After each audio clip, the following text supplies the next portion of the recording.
The School for Scandal by Richard Brinsley Sheridan. Act I Scene I Lady Sneerwell's dressing room. Lady Sneerwell discovered at her dressing table, Snake drinking chocolate. Scene room into a room in Sir Peter Teazle's house. Epilogue by Mr. Coleman, spoken by Lady Teazle. I, who was late so volatile and gay, like a trade wind must now blow all one way, bend all my cares, my studies, and my vows, to one dull rusty weathercock. My spouse? So wills our virtuous bard. The motley bays 29 of crying epilogues and laughing plays. Old bachelors, who marry smart young wives, learn from our play to regulate your lives. Each bring his dear to town. All faults upon her, London will prove the very sauce of honor. Plunged fairly in, like a cold bath it serves when principles relax to brace the nerves, such is my case. And yet I must deplore that the gay dream of dissipation's awe. And say ye fair, was ever lively wife, born with a genius for the highest life, like me untimely blasted in her bloom, like me condemned to such a dismal doom? Save money, when I just knew how to waste it. Leave London, just as I began to taste it. Must I then watch the early crowing cock, the melancholy ticking of a clock, in a lone rustic hall forever pounded, with dogs, cats, rats, and squalling brats surrounded? With humble curate can I now retire, while good Sir Peter boozes with the squire, and at backgammon modify my soul, that pants for loo, or flutters at a vole? Seven's the main, dear sound that must expire, lost at hot cockles round a Christmas fire. The transient hour of fashion too soon spent, farewell the tranquil mind, farewell content. Farewell the plumed head, the cushioned tat that takes the cushion from its proper seat, that spirit-stirring drum. Cod drums I mean spattle, odd trick, pam, basto, king and queen. 30 and you, ye knockers, that with brazen throat the welcome visitors approach denote. Farewell all quality of high renown, pride, pomp, and circumstance of glorious town. Farewell? Your revels I partake no more, and Lady Teazle's occupations awe? All this I told our bard. He smiled and said 'twas clear I ought to play deep tragedy next year. Meanwhile he drew wise morals from his play, and in these solemn periods stalked away. Blessed were the fair like you, her faults who stopped and closed her follies when the curtain dropped. No more in vice or error to engage, or play the fool at large on life's great stage. Introduction. Early in the spring of 1776, Richard Brinsley Sheridan succeeded David Garrick as the manager of Drury Lane Theatre. Within a little more than a year, Sheridan had brought out The Rivals, a comedy in 5 acts, St. Patrick's Day, a farce in 1 act, and The Duenna, an opera in 3 acts. Great expectations were excited by the announcement of his first play at his own theatre. The production of The Trip to Scarborough in February 1777 was only a temporary disappointment, for it was soon noised abroad that a more important comedy in 5 acts was in preparation. At last, on May 8, 1777, The School for Scandal was acted for the first time on any stage. Garrick had read the play, and he thought even more highly of it than he had thought of Mrs. Sheridan's discovery many years before. He aided the author with much practical advice and volunteered to write the prologue, a form of composition for which his lively fancy and neat versification were particularly suited. The great hopes excited for the comedy barely escaped disappointment, for on the night before the first performance, as Sheridan told the House of Commons many years later, he was informed that it could not be performed, as a license was refused. It happened at this time there was the famous city contest for the office of Chamberlain, between Wilkes and Hopkins. The latter had been charged with some practices similar to those of Moses, the Jew, in lending money to young men under age, and it was supposed that the character of the play was leveled at him in order to injure him in his contest, in which he was supported by the ministerial interest. In the warmth of a contested election, the piece was represented as a factious and seditious opposition to a caught candidate. The author, however, went to Lord Hertford, then Lord Chamberlain, who laughed at the affair and gave the license. Sheridan told Lord Byron that the next night, after the grand success of The School for Scandal, he was knocked down and taken to the watch-house, for making a row in the street and being found intoxicated by the watchman. Perhaps this was only a bit of Hibernian hyperbole, though a man's head might well reel under a triumph so overwhelming. There seems to have been hardly a dissenting voice. Mary Delacruscan Mary, the future husband of Miss Brunton, who, under his name, was afterward the leading actress of America, did, it is true, object to the great scandal scene. Why do not the dramatis persona, he said, stop talking and let the play go on? The comedy was a success from the rising of the curtain, but it was the falling of the screen, although Garrick thought the actors stood a little too long without moving, which raised the audience to the highest degree of enthusiasm. Reynolds, the dramatist, relates that as he was passing about 9 on this evening through the pit passage, I heard such a tremendous noise over my head that, fearing the theatre was proceeding to fall about it, I ran for my life, but found the next morning that the noise did not arise from the falling of the house, but from the falling of the screen in the fourth act. So violent and tumultuous were the applause and laughter. The singular success of the School for Scandal seems to have been greatly aided by the unusual excellence of the acting. Charles Lamb says, "No piece was ever so completely cast in all its parts as this manager's comedy.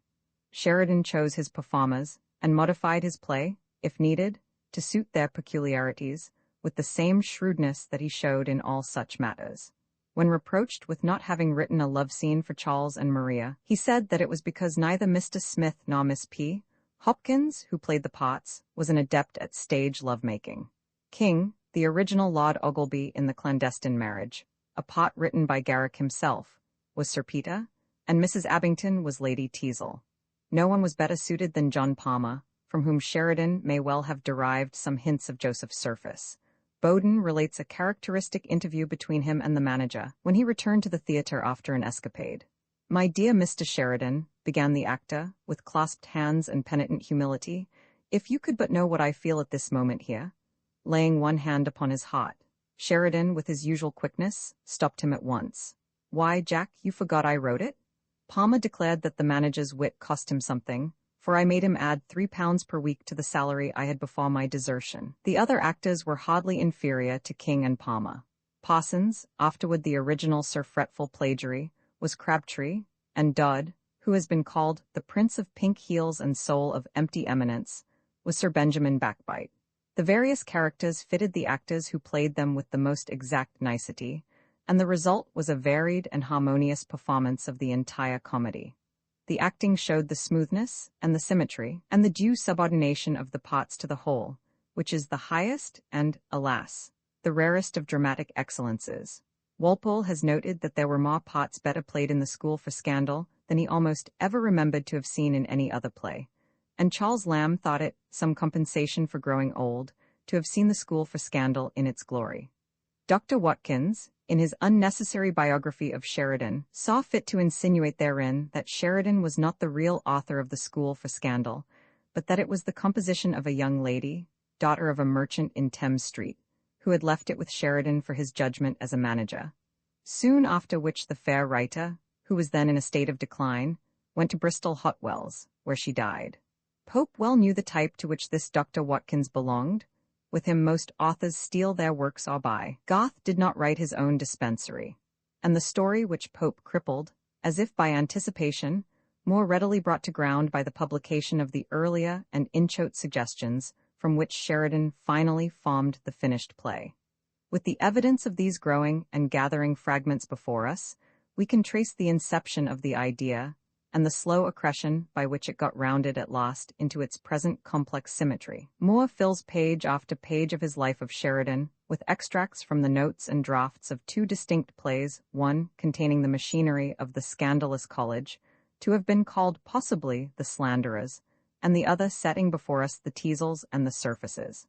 This latter was, perhaps, the 2-act comedy which Sheridan announced to Mr. Linley in 1775 as being in preparation for the stage. The gradual amalgamation of these 2 distinct plots, the growth of the happy thought of using the malevolent tittle-tattle of the first play as a background to set off the intrigues of the second, can be clearly traced in the extracts given by Moore. In the eyes of some small critics, this revelation of Sheridan's laborious method of working, this exhibition of the chips of his workshop, has had a lowering effect on their opinion of Sheridan's ability. It is, perhaps, his own fault, for he affected laziness and sought the reputation of an offhand wit. But the School for Scandal is obviously not a spontaneous improvisation. Its symmetrical smoothness and perfect polish cost great labor. It did not spring full-armed from the brain of Jove. Jupiter was a god, and mere mortals must cudgel their poor brains long years to bring forth wisdom. No masterpiece was ever dashed off hurriedly. The power of hard work and the willingness to take pains are among the attributes of the highest genius. Balzac had them. He spent the whole of one long winter night on a single sentence.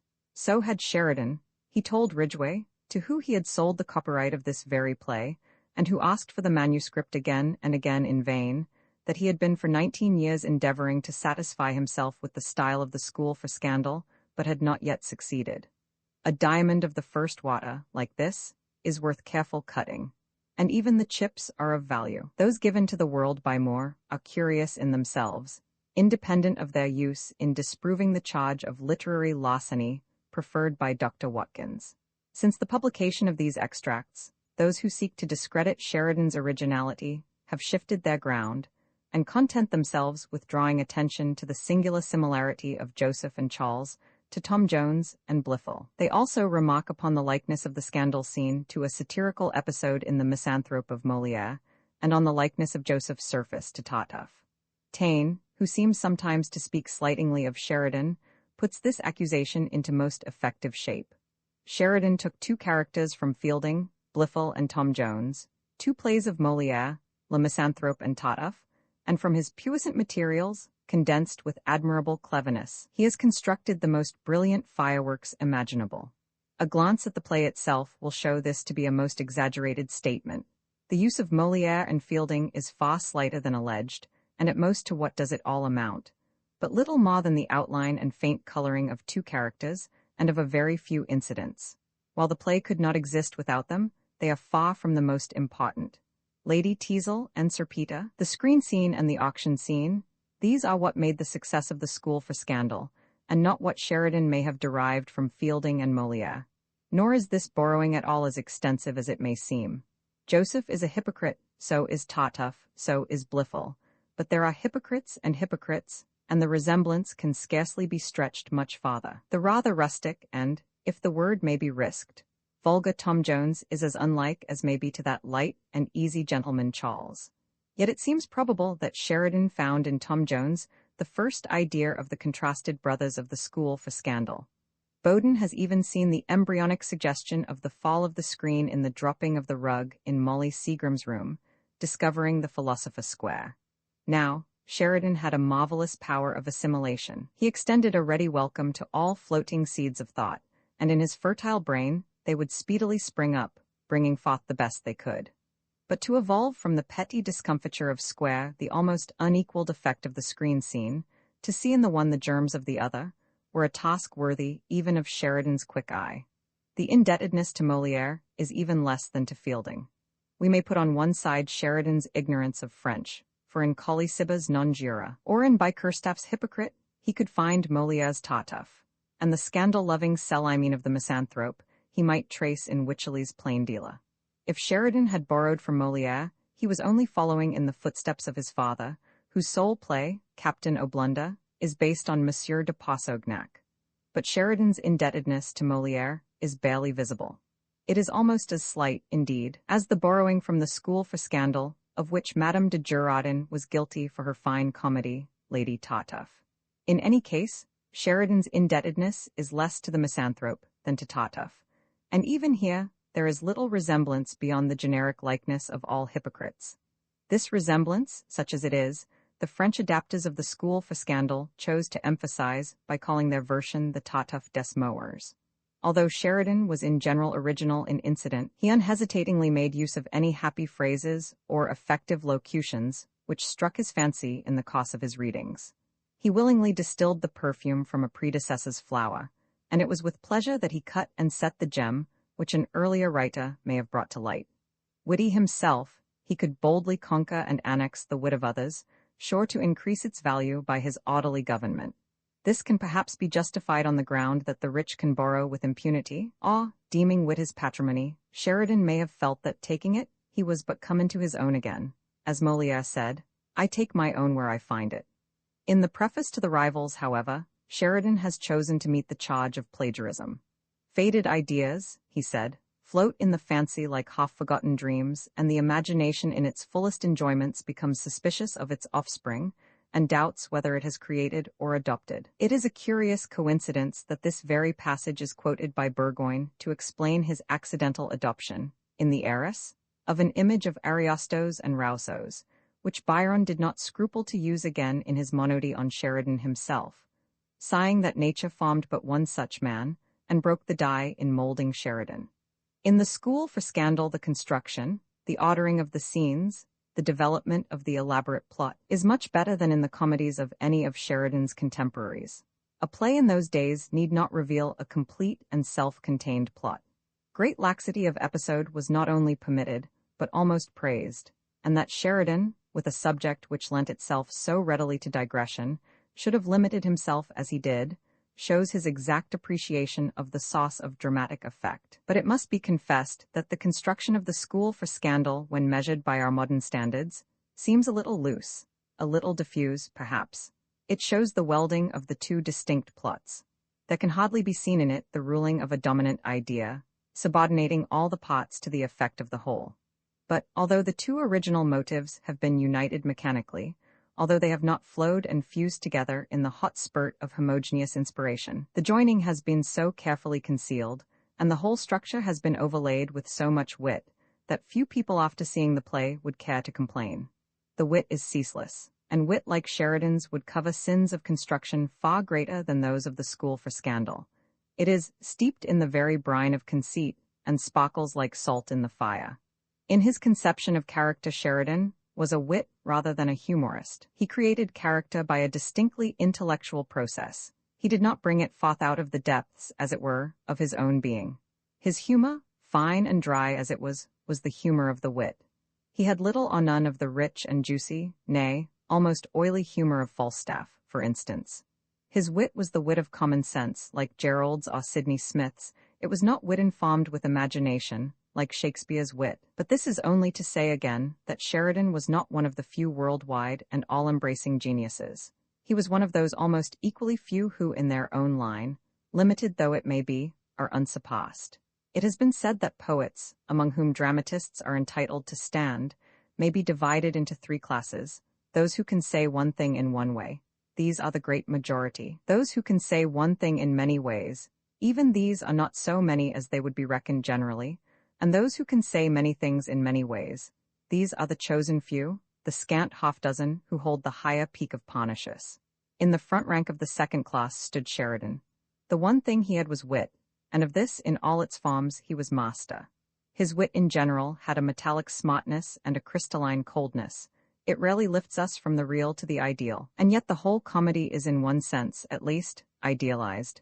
It bears, in fact, the resemblance to real life that a well-cut diamond has to a drop of water. Yet the play is not wholly cold.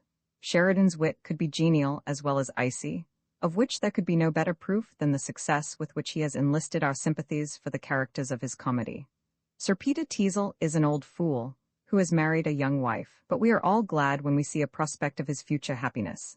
Lady Teazle is flighty and foolish, and yet we cannot help but like her. Charles we all wish well, and as for Joseph, we feel from the first so sure of his ultimate discomfiture that we are ready to let him off with the light punishment of exposure. There are, it is true, here and there blemishes to be detected on the general surface, an occasional hardness of feeling, an apparent lack, at times, of taste and delicacy. For instance, the bloodthirsty way in which the scandalmongers pounce upon their prey, the almost brutal expression by Lady Teazle of her willingness to be a widow, the ironical speech of Charles after the fall of the screen. But these are more the fault of the age than of the author. The great defect of the School for Scandal, the one thing which shows the difference between a comic writer of the type of Sheridan and a great dramatist like Shakespeare, is the unvarying wit of the characters. And not only are the characters all witty, but they all talk alike. Their wit is Sheridan's wit, which is very good wit indeed, but it is Sheridan's own, and not Sir Peter Teazle's, or Backbite's, or Careless's, or Lady Sneerwell's. It is one man in his time playing many parts. It is the one voice always. Though the hands be the hands of Esau, the voice is the voice of Jacob. And this quick wit and ready repartee is not confined to the ladies and gentlemen. The master is no better off than the man, and Careless airs the same wit as Charles. As Sheridan said in The Critic, he was not for making slavish distinctions in a free country, and giving all the fine language to the upper sort of people. It is a fact that the characters all talk too well. The comedy would be far less entertaining if they did not. The stage is not life, and it is not meant to be. A mere transcript of ordinary talk would be insufferable. Condensation is necessary, and selection also, and a heightening and brightening of talk. No doubt Sheridan pushed this license to its utmost limit, at times even beyond it, but in consequence his comedy, if a little less artistic in the reading, is far more lively in the acting. It has been said that in Shakespeare we find not the language we would use in the situations, but the language we should wish to use, that we should talk so if we could. We cannot all of us be as witty as the characters of the school for scandal, but who of us would not if he could? Wit of this kind is not to be had without labor. Because Sheridan sometimes borrowed, it does not follow that he was incapable of originating, or, because he always prepared when possible, that he was incapable of impromptu. But he believed in doing his best on all occasions. If caught unawares, his natural wit was ready. If, however, he had time for preparation, he spared no pains. He grudged no labor. He was willing to heat and hammer again and again, to file and polish and adjust and oil, until the delicate machinery ran smoothly, and to the satisfaction even of his fastidious eye. Even in his early youth, Sheridan had the faculty of toiling over his work to his immediate improvement. His friend Hald complimented him on this in a letter written in 1770. As Sheridan himself said in 2 lines of Clio's protest, published in 1770, a couplet often credited to Rogers, "You write with ease, to show your breeding, but easy writing cursed hard reading." The school for scandal was not easy writing then, and it is not hard reading now. Not content with a wealth of wit alone, for he did not hold with the old maxim which says that jests, like salt, should be used sparingly. He salted with a lavish hand, and his plays have perhaps been preserved to us by this Attic salt. He sought the utmost refinement of language. An accomplished speaker himself, he smoothed every sentence till it ran trippingly on the tongue. His dialogue is easy to speak as his songs are easy to sing. To add in any way to the luster and brilliance of the slightest sentence of the school for scandal, to burnish a bit of dialogue or brighten a soliloquy, could never cost Sheridan, lazy though he was, too much labor. This kind of writing, as M. Taine says, artificial and condensed as the satires of La Brea, is like a cut vial, into which the author has distilled, without reservation, all his reflections, his reading, his understanding. That this is true of Sheridan is obvious. In the school for scandal, he has done the best he could. He put into it all he had in him. It is the complete expression of his genius. Beyond it he could not go. After its first great success, the school for scandal was not long in crossing to America, and its usual luck followed it to these shores. Ireland, in his admirable records of the New York stage, which it is always a duty and a pleasure to praise, noted what was probably its first performance in New York, on the evening of December 16, 1785, and on this occasion the comedy was cast to the full strength of the best company which had been then seen in America. Its success was instant and emphatic, and from that day to this it has never ceased to hold a first place among acting plays. It became at once the standard by which other successful plays were to be measured. Comedies were announced as equal to the school for scandal, or to any play of the century, the school for scandal not excepted. This sort of odorous comparison continued to obtain for many years, and when some indiscreet admirer likened Mrs. Mowat's fashion to Sheridan's comedy, Poe took occasion to point out that the general tone of fashion was adopted from the school for scandal, to which, however, it bore, he said, just such affinity as the shell of the locust to the locust that tenants it, as the spectrum of a Congreve rocket to the Congreve rocket itself. It does not, however, need a cruel critic to show us how unfair it was to compare Mrs. Mowat's pretty but pretentious play with the Congreve rockets and the Congreve wit of Sheridan's masterpiece. That the school for scandal was the favorite play of Washington, who was fond of the theater, has been recorded by Mrs. Whitelock, the sister of Sarah Siddons and of John Kemble, and for a time the leading tragic actress of America. And in one point in particular, are these last-century performances in this country of especial interest to the student of American dramatic literature. On April 16, 1786, was first acted in the city The Contrast, a comedy in 5 acts by Royal Tyler, afterward Chief Justice of Vermont. It was the first American play performed on the public stage by professional comedians. It contained in Jonathan, acted by Wignell, the first of stage Yankees, and the precursor, therefore, of Asat Trenchard, Colonel Mulberry Sellers, and Judge Bodwell Sloat. Perhaps a short extract from the play, which was published in 1790, will show its connection with the school for scandal. Jonathan, green and innocent, and holding the theatre to be the devil's drawing room, gets into it, however, in the belief that he is going to see a conjurer. It was in America, also, that two of the most noteworthy incidents in the career of the school for scandal occurred. One took place during a visit to this country of Macready, who, early accustomed to enact the heavy villains of the stage, took a fancy to the pot of Joseph, and, not finding it as prominent as he liked, sought to rectify this defect by boldly cutting down the other characters. And thus, with the excision of the scandal scene, the picturesque scene, and several other scenes, the school for scandal, reduced to 3 acts, was played as an afterpiece, with Macready, very imperfect in the words of the pot, as Joseph, dressed in the black coat and trousers of the 19th century. It may be remembered that Macready's greater predecessor, as the chief of English tragedians, John Philip Kemble, was also wont to act in the school for scandal, but he chose to appear as the more jovial and younger of the surfaces, and his performance of the careless hero was known as Charles's martyrdom.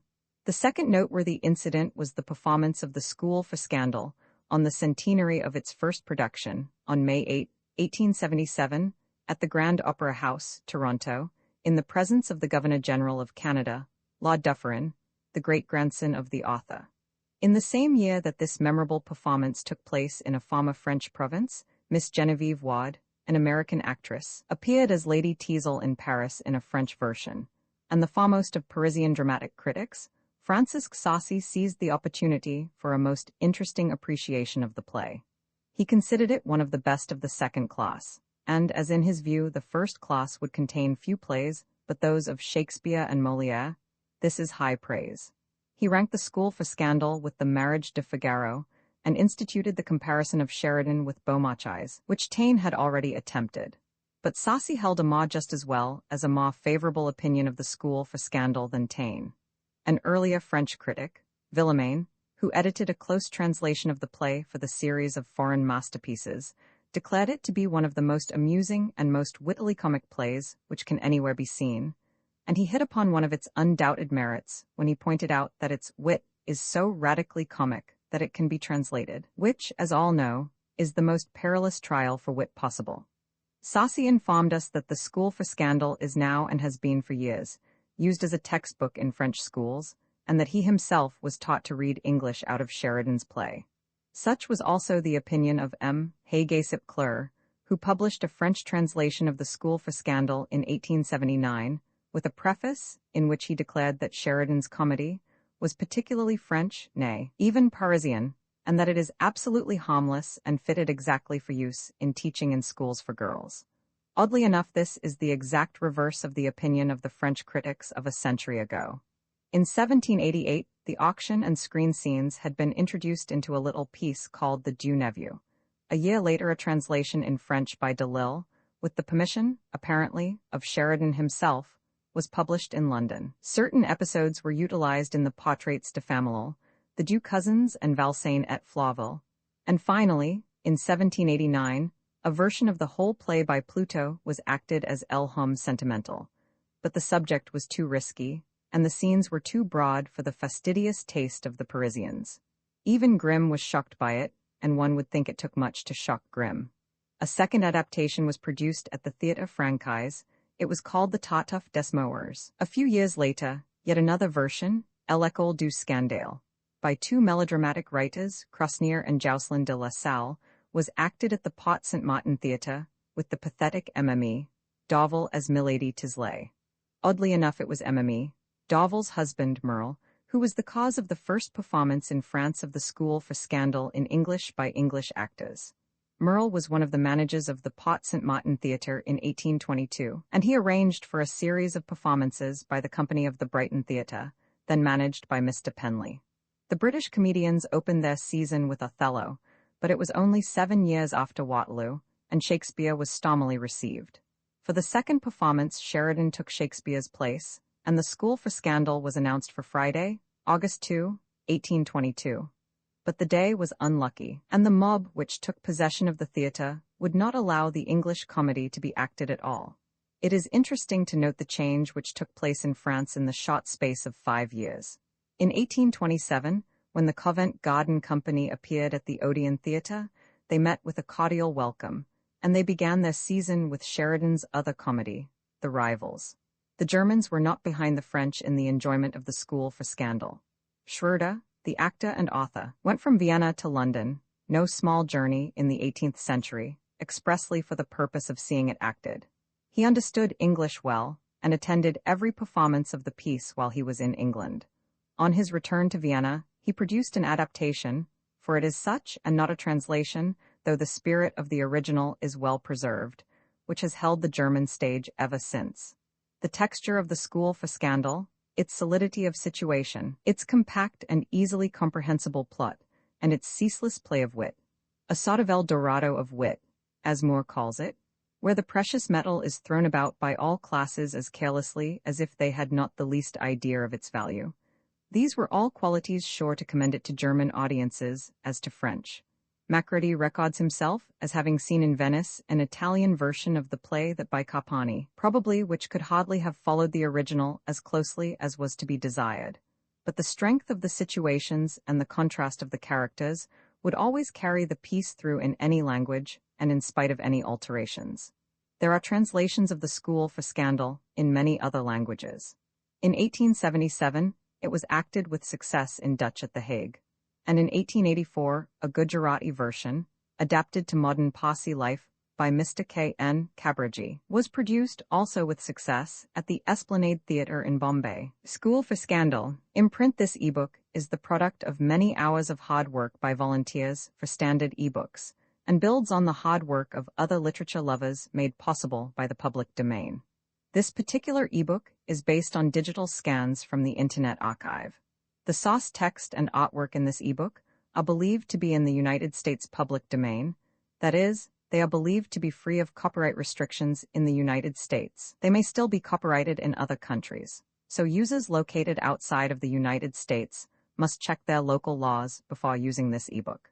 The creators of, and contributors to, this ebook dedicate their contributions to the worldwide public domain via the terms in the CC 01.0 Universal Public Domain Dedication. For full license information, see the uncopyright at the end of this ebook. Standard eBooks is a volunteer-driven project that produces ebook editions of public domain literature using modern typography, technology, and editorial standards, and distributes them free of cost. You can download this and other ebooks carefully produced for true book lovers at Standard Books.org. Prologue written by Mr. Garrick, A School for Scandal. Tell me, I beseech you, needs there a school this modish ought to teach you? No need of lessons now, the knowing think, we might as well be taught to eat and drink. Caused by a dearth of scandal, should the vapors distress our fair ones, let them read the papers, their powerful mixtures such disorders hit, crave what you will, there's quantum sufficit. Laud, cries my Lady Wormwood, who loves tattle, and puts much salt and pepper in her prattle. Just risen at noon, all night at cards when threshing strong tea and scandal. Bless me, how refreshing! Give me the papers, lisp, how bold and free, sips. Last night Laudel Sips was caught with Lady D, for aching heads what charming sal volatile. Sips, if Mrs. B will still continue flirting, we hope she'll draw, or we'll undraw the curtain. Fine satire, pause, in public all abuse it, but by ourselves Sips, our praise we can't refuse it. Now lisp read you, there at that dash and star. Yes, ma'am, a certain Laud had best beware, who lives not 20 miles from Grosvenor Square. For should he Lady W find willing, Wormwood is bitter? Oh, that's me, the villain, throw it behind the fire, and nevermore let that vile paper come within my daw. Thus at our friends we laugh, who feel the dot, to reach our feelings we ourselves must smart.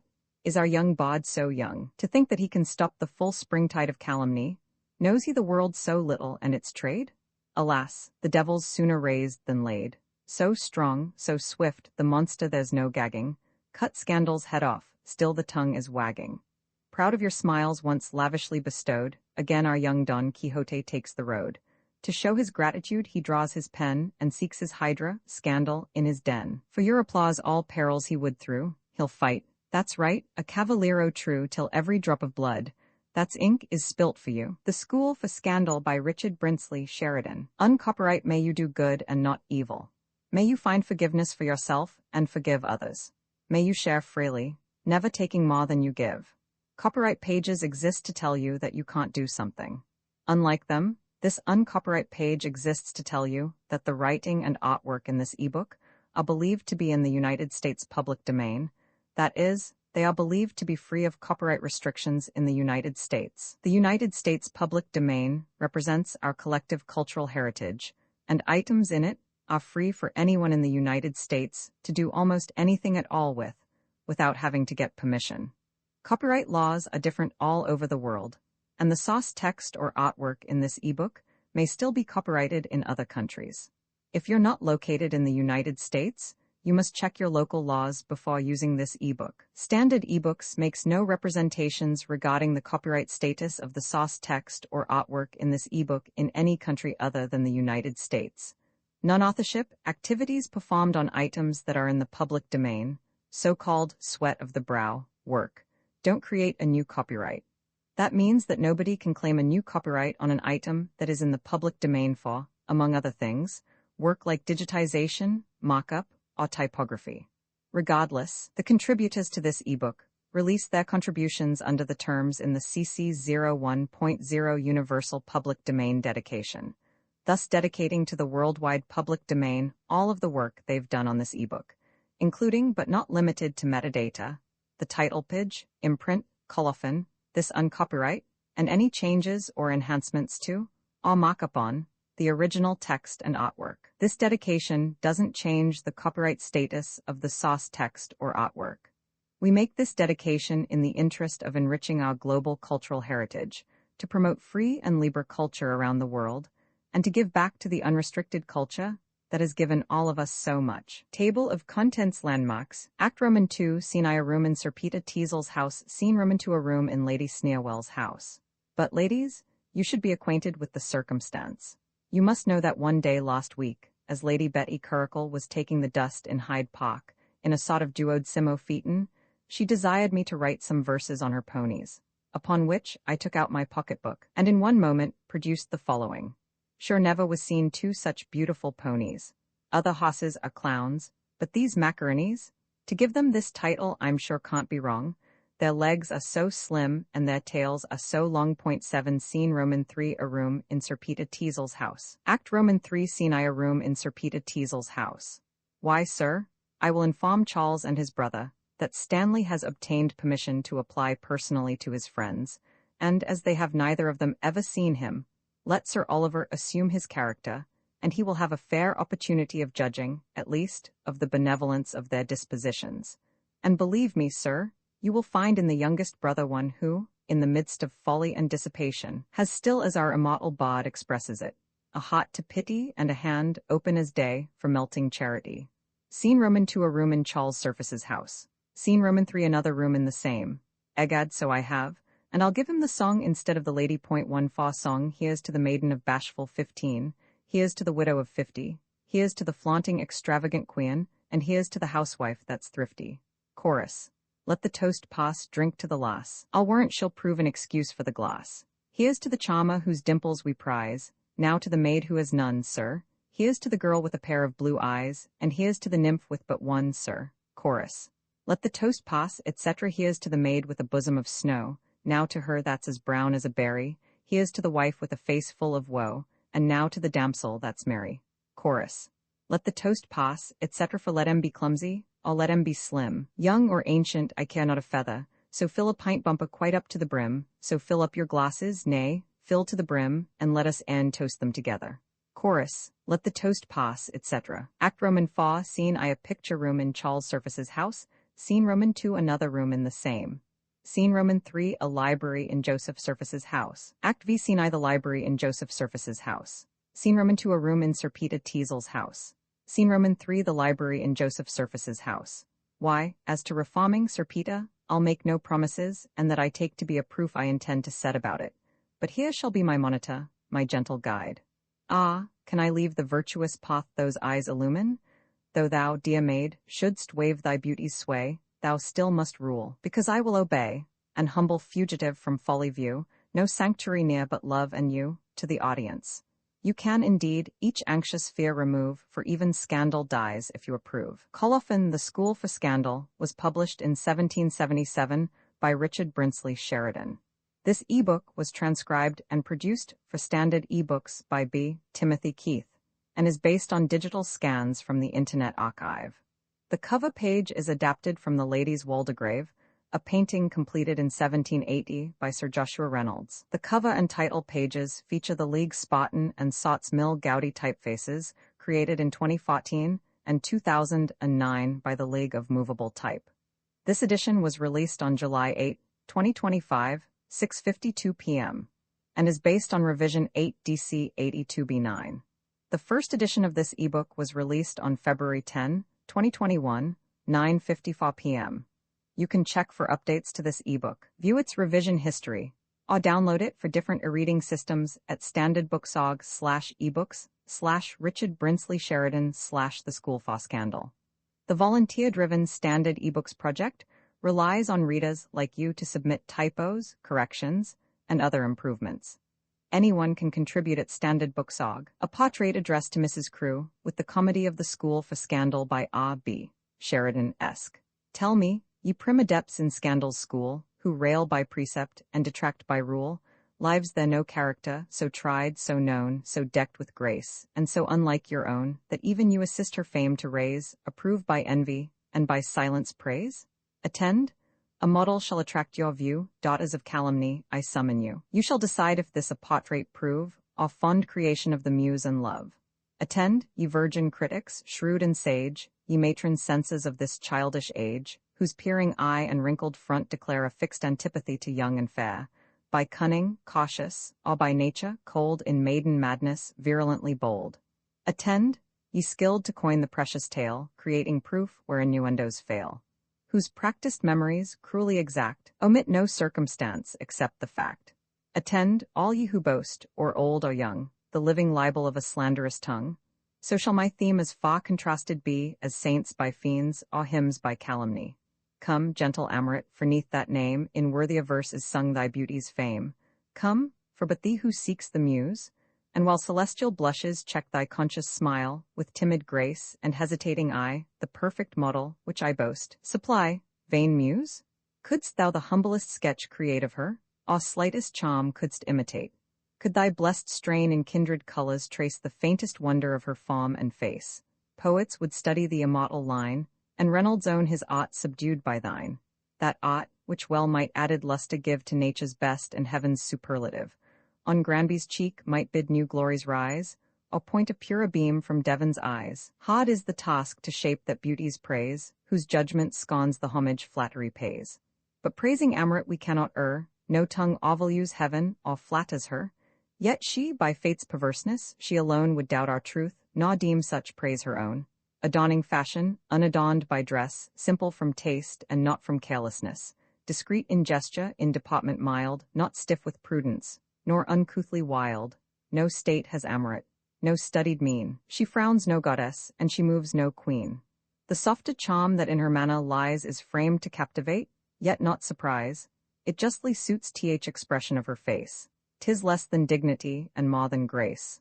On her pure cheek the native hue is such that, formed by heaven to be admired so much, the hand divine, with a less partial care, might well have fixed a fainter crimson there, and bade the gentle inmate of her breast, enshrined modesty, supply the rest. But who the peril of her lips shall paint, strip them of smiles, still all words are faint, but moving love himself appears to teach their action, though denied to rule her speech. And thou who seest her speak and dost not hear, maun not her distant accents scape thine ear. Viewing those lips, thou still mayst make pretence to judge of what she says, and swear 'tis sense. Clothed with such grace, with such expression fraught, they move in meaning, and they pause in thought. But dost thou farther watch, with charmed surprise, the mild irresolution of her eyes, curious to mark how frequent they repose, in brief eclipse and momentary close? Ah, seest thou not an ambushed Cupid there, too timorous of his charge, with jealous care veils and unveils those beams of heavenly light, too full, too fatal else for mortal's sight? Nor yet such pleasing vengeance fond to meet, in pardoning dimples hope a safe retreat. What though her peaceful breast should ne'er allow subduing frowns to arm her altered brow? By love, I swear, and by his gentle wiles, more fatal still the mercy of her smiles. Thus lovely, thus adorned, possessing all of bright or fair that can to woman fall, the height of vanity might well be thought prerogative in her, and nature's fault. Yet gentle Amoret, in mind supreme as well as charms, rejects the vain theme, and half mistrustful of her beauty's star, she bobs with wit those darts too keen before. Read in all knowledge that her sex should reach, though Greville, or the muse, should deign to teach, fond to improve, not timorous to discern how far it is a woman's grace to learn.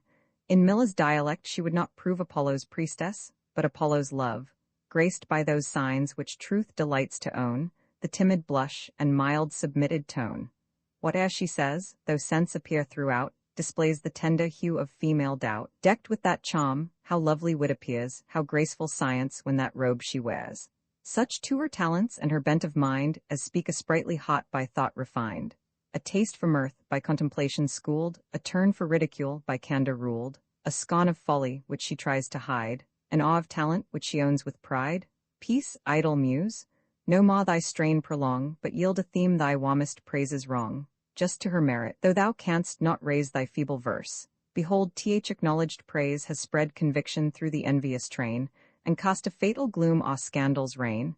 And lo, each pallid hag, with blisted tongue, mutters assent to all thy zeal has sung, owns all the colours just, the outline true, thee my inspirer and my model crew. Dramatis Personae as originally acted at Drury Lane Theatre, May 8, 1777. Sir Peter Teazle, Mr. King Sir Oliver Surface, Mr. Yates Sir Harry Bumper, Mr. Gaudry Sir Benjamin Backbite, Mr. Dud Joseph Surface, Mr. Palmer Charles Surface, Mr. Smith Careless, Mr. Farron Snake, Mr. Packer Crabtree, Mr. Parsons Rowley, Mr. Aiken Moses, Mr. Baddeley Tripp, Mr. Lamash, Lady Teazle, Mrs. Abington Lady Sneerwell, Miss Sherry Mrs. Canda, Miss Pope Maria, Miss Hopkins Gentlemen, Maid and Servants, Scene London. And notes in the original draft of this scene, now in the possession of the Sheridans of Frampton Court, Dorchester, the person with whom Lady Sneerwell is conversing is a Miss Verjuice, and it is only later in the scene, after the entrance of Joseph Surface, that we find a reference to Snake, the scribbler.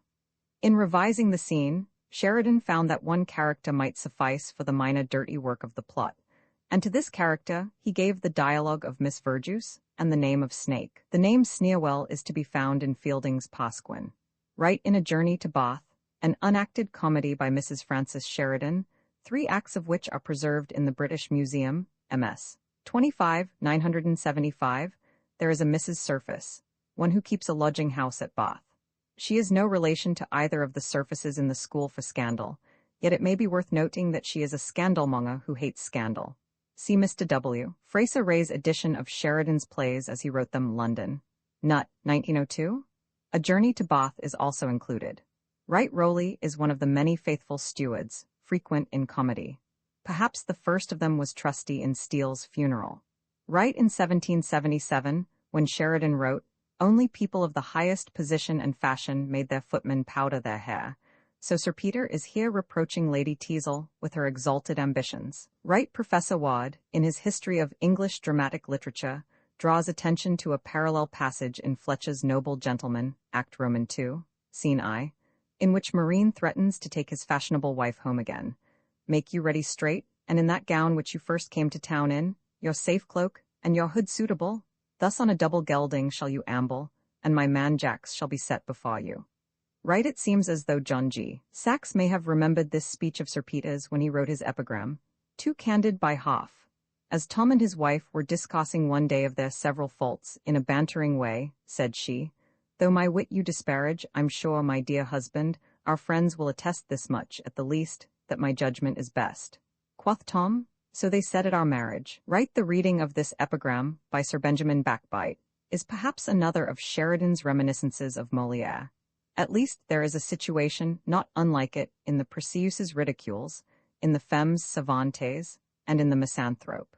In the final quarter of the 18th century, there arose a species of dandy called the macaroni, much as in the final quarter of the 19th century, there arose a variety called the dude. The Italians are extremely fond of a dish they call macaroni, composed of a kind of paste, and as they consider this the summum bonum of all good eating, so they figuratively call everything they think elegant and uncommon macaroni. Our young travelers, who generally catch the follies of the countries they visit, judged that the title of macaroni was applicable to a clever fellow, and accordingly, to distinguish themselves as such, they instituted a club under this denomination, the members of which were supposed to be the standards of taste. They make a most ridiculous figure, with hats of an inch in the brim, that do not cover, but lie upon the head, with about 2 pounds of fictitious hair, formed into what is called a club, hanging down their shoulders as white as a baker's sack.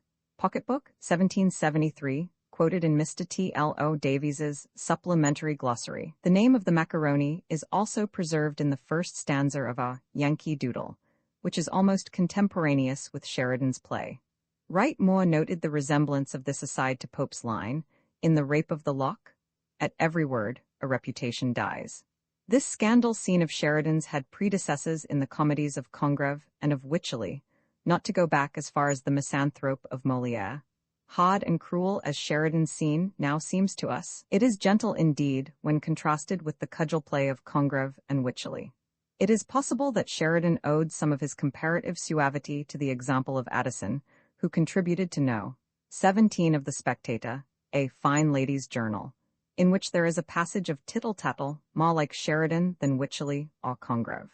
Wright Genest, in his History of the English Stage, draws attention to a parallel passage in the Trinomus of Plautus, and suggests that it would furnish a very pat motto for this play. Quod si exquiratur usque ab stirp auctoritas, unde quicquid auditum dicent, nisi id apparit. Famigeratori res sit cum damno et malo, hoc ita si fiat, publico fiat bono, possae sint faxim, qui scient quod nesciunt, occlusiorem habent stultiloquentium. Wright in 1777, a committee of the House of Commons was appointed to inquire into the laws concerning usury and annuities. And on its report in May, the month in which this play was first acted, a bill was brought in and passed, providing that all contracts with minors for annuities shall be void, and that those procuring them and solicitors charging more than 10 shillings per cent shall be subject to fine or imprisonment. Right, the traditional business of the scene is for Sir Peter and Lady Teazle here to take each other by the hand and to repeat, in unison, "Never, never, never." Right in the original draft of the several scenes which Sheridan finally combined into the School for Scandal, this phrase, "bags and bouquets," was said to Sir Peter as he was complaining of Lady Teazle's extravagances. This utilization at last of a phrase at first rejected elsewhere is highly characteristic of Sheridan. Right, Sheridan has been accused, justly enough, of making his servants talk as their masters, but this is an old failing of writers of comedy, although few of them would have risked this accurate use of the legal phraseology which Sheridan at all times affected. But there is in Ben Jonson's Every Man in His Humour, Act Roman 3, Scene Roman 2, a speech of Noel's servant, Brainworm, in which we find the very same technical term as we have in the text. This smoky varnish being washed off, and 3 or 4 patches removed, I appear your worship's servant in reversion, after the decease of your good father, Brainworm. Sheridan's trip and fag recall the amusing personages of high life below stairs, suggested by a paper of steels, on servants, in the Spectator, No. 88. Right, it has been asserted in Notes and Queries, 5th S, Roman 2, 245, and elsewhere, that Sheridan derived this song from a ballad in Suckling's play, The Goblins, but a careful comparison of the two songs shows that there is really no foundation for the charge. The music to Sheridan's song was composed by his father-in-law, Thomas Linley, who had been his partner in the Duna. Right in Foote's Mina, there is a spendthrift son, whose father visits him in disguise to test him, and in Foote's Arthur, a father returns in disguise and, to his great delight, hears his son disclose the most admirable sentiments, but there is no real likeness between either of Foote's scenes and this of Sheridan's, the real original of which is perhaps to be found in his mother's Sidney Biddulph, in which an East Indian uncle returns to test a nephew and a niece. Yet there is possibly a slight resemblance between Little Premium the Broca and Little Transfer the Broca in the Mina. Right, an erring tradition authorizes Moses to interpolate freely and frequently throughout the rest of the scene, a more or less meaningless, "I'll take my oath of that." As the part of Moses is generally taken by the low comedian, who also appears as Tony Lumpkin, this gag may be a reminiscence of the comic scene in She Stoops to Conquer, in which Tony offers to swear to his mother's assertion that Miss Hardcastle's jewels have been stolen. Right, the absurdity of an auction with only one bidder has been commented upon often, but surely Sheridan never intended the auction to be taken seriously. The pretense of an auction is surely a freak of Charles's humor and high spirits. Right, The School for Scandal was one of the plays performed by the English actors on their famous visit to Paris in 1827, a visit which revealed the might and range of the English drama to the French, and thereby served to make possible the Romanticist revolt of 1830. Victor Hugo was an assiduous follower of the English performances, and it may be that this scene of The School for Scandal suggested to him the scene with the portraits in Hernani. Right, in a note to an anonymous pamphlet biographical sketch of Sheridan, published in 1799, there is quoted a remark of a lady which is not without point and pertinency. Mr. Sheridan is a fool if he pays a bill, of which, by the by, he is not accused, of one of the tradesmen who received his comedy with such thunders of applause. He ought to tell them in the words of Charles, that he could never make justice keep pace with generosity, and they could have no right to complain. Right, it has been often objected that the hiding of Lady Teazle behind the screen put her in full view of the opposite neighbor, the maiden lady of so curious a temper, but it must be remembered that it is Joseph who makes this remark and has the screen set, and it is Lady Teazle who unwittingly rushes to hide behind it. Right, the late Abraham Haywood, in his selected essays, I. 400, calls this the recast of a fine reflection in Zadig, and quotes in a footnote Voltaire's words. Estat est femme, elle laisse parler ses regards avec d'autant plus d'imprudence qu'elle n'y s'y croit pas encore coupable. Malheureusement recherche sur son innocence, elle néglige les devoirs nécessaires. G. tremblerai pour elle tant qu'elle n'aura rien s'y reproche. Right, Bowden, the biographer of Kemble, has the hyper-ingenuity to discover in The Fall of the Rug in Molly Seagram's bedroom, disclosing, The Philosopher Square, in Tom Jones, the first germ of the fall of the screen in The School for Scandal. Right, nowadays, most Sirpitas take this situation to heart as though The School for Scandal were a tragedy, but the play is a comedy, and this scene is, and is meant to be, comic, and not tragic, or even purely pathetic. It is the vanity rather than the honor of Sirpita in which he feels the wound. If he is as deeply moved as Othello, the following speech of Charles is unspeakably heartless and brutal, and so, indeed, it is, as it is delivered by most comedians. Right, the rupee and the pagoda were coins current in Hindustan. The rupee is of silver and is equivalent to about 2 shillings sterling. The pagoda was either gold or silver, and its value varied from 8 to 9 shillings sterling. The avidavats mentioned in an earlier speech are birds of brilliant plumage. Right, segun is a corruption of segund, the Spanish form of the French fencing term second. Mr. Walter Harries Pollock kindly gave me this information, sought elsewhere in vain. A thrust in segun, he writes, is a thrust delivered low, under the adversary's blade, with the hand in the tierce position, that is, with the knuckles upwards and the wrist turned downwards. The parry is now more frequently used than is the thrust of second, and is especially valuable in disarming. But the thrust is very useful in certain cases, and particularly for one form of the coup d'arrêt. A lunge in second which goes through the lung is nowadays an odd thing to hear of. But such a result might come from the blade of the man, using the thrust in second being thrown upwards by a slip on the adversary's blade, arm, or shirt. Right, the montum was a triennial ceremony of the boys at Eton, abolished only in 1847. It consisted of a procession to a mound ad montum, near the Bath Road, where they exacted money from those present and from all passers-by. The sum collected, sometimes nearly £1,000, went to the captain or senior scholar, and served to pay his expenses at the university. There is an interesting account of the montum in Coningsby. Right, tradition formally authorized Mrs. Canda to interpolate here a query as to whether the postage had been paid or not, but this seems to be carrying the joke a little too far. Right, in the first draft of the play, this speech of Snakes was in one of the earliest scenes. The anonymous writer of a pamphlet, Letter to Thomas More, Esq., on the subject of Sheridan's School for Scandal, Bath, 1826, declares that this is but boyish composition, and quite too broad even for farce. It might have been said to snake by another, but is out of even stage nature or stage necessity, as coming from himself. p. 16. Wright Bayes was the hero of the Duke of Buckingham's rehearsal, and was a caricature of John Dryden. At the time this epilogue was written, the rehearsal had not yet been driven from the stage by the critic.